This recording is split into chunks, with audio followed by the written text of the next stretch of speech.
বড়দিন সামনে রেখে এখন ব্যস্ত ভারত শাসিত কাশ্মীরের হস্তশিল্পের কারিগররা।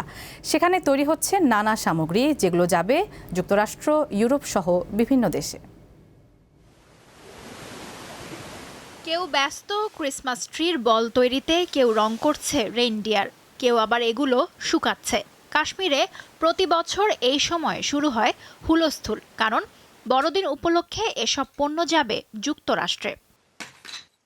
শুধু তাই না, যুক্তরাজ্য সহ ইউরোপের বিভিন্ন দেশ এবং মধ্যপ্রাচ্যের অনেক দেশের ক্রিসমাস সাজসজ্জার পণ্য তৈরি হয় কাশ্মীরে। এগুলো মূলত ই-কমার্স প্ল্যাটফর্মে বিক্রি হয়।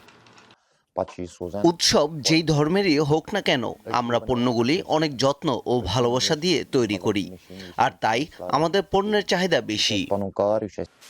তবে এবছর ব্যবসায় সুবিধা করতে পারছেন না অনেকে। যুক্তরাষ্ট্রের বাজারে ভারতীয় পণ্যের উপর শতকরা 50% শুল্ক আরোপের কারণে লাভ কমে গেছে। কারিগররা জানান, এই শিল্প কেবল দক্ষতা ও কায়িক পরিশ্রমের উপর নির্ভর করে টিকে আছে। কাঁচামাল তৈরি থেকে শুরু করে রং করা এবং শুকিয়ে প্যাকেজিং করা পর্যন্ত সবই হাতে হয়।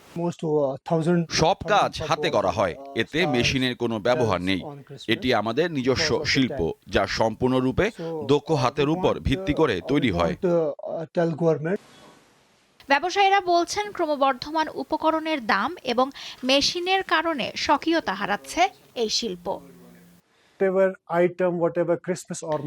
যুক্তরাষ্ট্রে অতিরিক্ত শুল্কের কারণে এবছর ক্রিসমাসে আমাদের পণ্যের অনেক চালান বাতিল হয়েছে। তাই সহযোগিতার জন্য আমরা সরকারের দৃষ্টি আকর্ষণ করছি। ভারত শাসিত কাশ্মীরে বহু পরিবার বংশ পরম্পরায় হস্তশিল্পের ওপর নির্ভর করে আসছে। লুৎফা ফৌজিয়া, দীপ্ত, বার্তাকক্ষ।